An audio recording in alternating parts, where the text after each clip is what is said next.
You're watching Talking Points, a focus on the political scene in Lubbock and across the South Plains. Welcome back. I re-listened to our interview with Dustin Burrows from our August 25th show, and I'm confident that he said nothing then that would contradict what's in the Sullivan recording, although there were certainly some things he didn't bring up in our talk. You can watch that at everythinglubbock.com. One thing he did bring up with Sullivan in the meeting is Burrows tried to make a case that their long-term conservative legislation plans that Sullivan could publicly support was that Burrows had come up with another plan that he believes will lower your property taxes even further, but at a price. There are two small segments here coming from the same 2 minutes or so of the conversation. I pitched it to the governor. I started pitching to some of my colleagues. Why don't we just take the two local pennies or meetings for economic development and put those in drive down property taxes? If we don't raise anything, it's already the statewide average. It's economic development dollars. We hate cities and counties. I just want the local government to have a work session next session by ending taxpayer-funded lobbying and stealing their 2 pennies and putting them towards the taxpayers. There's no doubt that taxpayers have not been happy about local governments raising property taxes for an assortment of reasons that sometimes aren't explained very well to the public, but things still have to be paid for, and a lot of local leaders across the state have been vocally unhappy about Burrows' idea there. It's the local control versus state control argument. Lubbock Mayor Dan Pope tweeted that he had read the transcript and as part of a statement says, "Personally, I find it distasteful and short-sighted." So take that as you will. In the end, as we record this, Burrows is running for re-election without a primary opponent, but his home voters will have to determine the importance and depth of Representative Burrows' involvement in this. We did ask Sullivan what he thought of Burrows' role, and here's his answer on that. Chairman Burrows showed up at the meeting, or was at the meeting, without me knowing he was going to be there, which is fine. You know, some invite you to their office, you know he's going to be sitting there. There was never a real adequate explanation to why he was there to begin with. You know, then you look at the kind of the cascade of reasons and statements. I've kind of settled on hapless to describe Dustin Burrows because he was asked to come to this meeting, told to prepare a list of people that are in the way, or whatever happened. I don't want to presume to know what happened in their conversations, but somehow he knew to come with a list. But then later, Bonin said he was there just as a witness, but he was also there to communicate a list. The story has shifted why he's there. All right, well, time for 5 good minutes with our man and your man, Jay Leeson, on all of this. It's good to see you, my friend. Good to be back. My goodness, where to begin, almost. In the end, this seems to be that it's going to be about trust among House members now. How do you trust Bonin and Burrows' motives going forward when you need their help on something or they need your help on something? Yeah, and that's critical for this may not play well in Lubbock, but where it plays well is with 148 other members, excluding Bonin and Burrows, and what goes on in the House. There are two facets to look at. This is a two-dimensional problem for a Burrows or a Bonin, and one is that there's the political and then there's the criminal.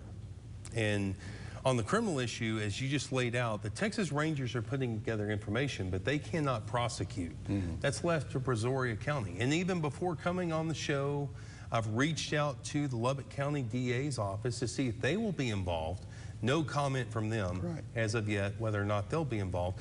But all the Texas Rangers, the most formidable law enforcement group in Texas, provides evidence to the DAs with which they can move. Now, you read Article 1641 of the Constitution. Now, that's all within Texas Penal Code. Right. But the Constitution is another matter. And the Constitution says very clearly, in consideration of the payment or promise of such promise, advantage, matter of thing, of value to another shall be held a bribery within the meaning of the Constitution and shall encourage the disabilities provided for said offenses with a forfeiture of the office. Now, that's the state constitution and what it has to say about it. Now, on the political side of it, trust is the coin of the realm in the Texas House. You can't get anything done, whether you're a D or an R, whatever the case might be. And Burrows, who since resigned as caucus chair, lined up rules that if you ran against or sought for there to be people who run against incumbents, D or R, but especially R, that you could be in violation of the rules and be kicked out of the caucus. Well, and as was pointed out, as you can hear in the recording, if you'd like to do that, there's no doubt that they even talk about the fact, look, we said one thing in public, but we're telling our people to go after who you have to go after, and then they provide the names of the people who did not end up voting for a taxpayer-funded lobbyist ban. But you know, why is that a hill to die on, though, for Republicans? Well, but the bigger question, you ask a great question there. Why is that the hill to die on? But the better question is, why weren't people like John Smithy, why weren't people like Ford Price included on that list? And I can tell you why, because the city of Amarillo enlisted Blackridge, who would go out with taxpayer-funded dollars for the vet school. So it's all duplicitous. Blackridge is a lobbying company. A lobbying group. Yeah.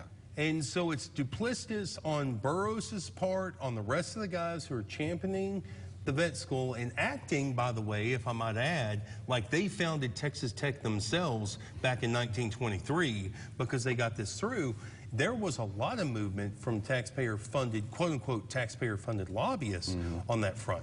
But back to the quid pro quo, people will say, well, press credentials. I've been press credentialed, I don't know if you have, in the Texas House. Our Wes Rappaport is, by the way, yeah. So that's a process that you go through, but it is a thing of value because obviously Empower Texans thinks that Michael Quinn Sullivan, who you've had on previous segments, believes it's such a thing of value that they poured thousands and thousands of dollars into suing for the right, they themselves being a lobbying group, have media credentials on the Texas House floor. That is a thing of value that is being exchanged for, I don't know how many dollars, thousands and thousands and thousands of dollars in Empower Texan campaign funds, PAC funds, to run against these 10 Republicans. We talked about Burroughs' little property tax idea that he threw out to Sullivan and all this, and starting with Dan Pope, the reaction from all over the state has been the very swap negative. of the 2 cents for economic development. Yeah, for the economic development end of things. I'd hate to be a mid-sized city council person now without money to try to attract business to town if that were to go through, right? Especially, or smaller. Well, especially if you're, and I'll moderate my language just for you and your audience, especially after you were called a dumb money. That's what Dennis Bonnen called them, these local officials. Right. But here's the problem for me is that, and you've heard Betsy Price in Fort Worth speak up, who has much greater name recognition than a Bonnen henchman, Craig Goldman. I could go down the list. But in Lubbock, to hear Dan Pope's name mentioned and categorically going against Burroughs and his plan, guess who else has, like if you and I walked into Tech Cafe or any other restaurant, who's your state representative? This is what these Republicans have going for them, or state leaders have going for them. 30% of the people would raise their hand and say, I know who my state representative is. 70%? Now, you ask them who their mayor is, that's 80%. They know who their mayor is.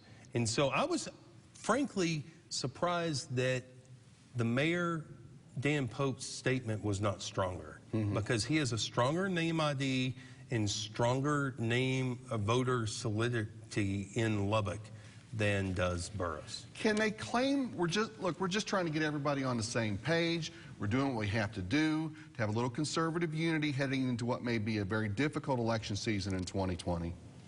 And we're just trying to deal with a loose cannon the best way we can deal with a loose cannon. Who's the loose cannon? Sullivan in this case. Okay. Well, I would argue that the loose cannons in this case are Burroughs and Bonnen. With all, I mean, they gave Democratic, especially in Democratic purple-leaning suburban areas, they gave them all the fodder that they need for the next 5 years. You've got a 9-seat advantage in the House. 2020 is totally up for grabs, especially in the suburban areas.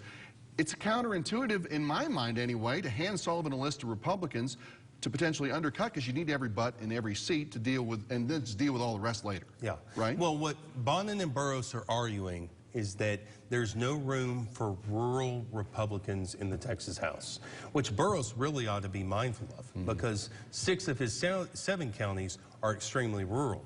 But you can't be for public schools, you can't be for initiatives that could be monumental to rural communities, like on scale to the Texas Tech Vet School, with with taxpayer-funded lobbyists. You can't be for that. They have really marked, like in a state that's turning purple, this purity test that they performed with Sullivan, I think is going to come back to bite them, and that's why they're having the trouble that they are within the caucus. Quickly now, because we've got to run here. Yes or no? A year from now, is Bonin still the Speaker? No. Is he facing charges for the quid pro quo? Nobody goes to jail in Texas. Will another Republican step in and challenge Burrow in the primary? There are several who are considering. I know. Is Burrows reelected? I think it's 50-50 whether or not he runs again. Jay Leeson, our man, for watching everything for us. We certainly appreciate it, my friend. All right, straight ahead. We're early voting starting tomorrow. Several Texas constitutional amendments, including a way to tell lawmakers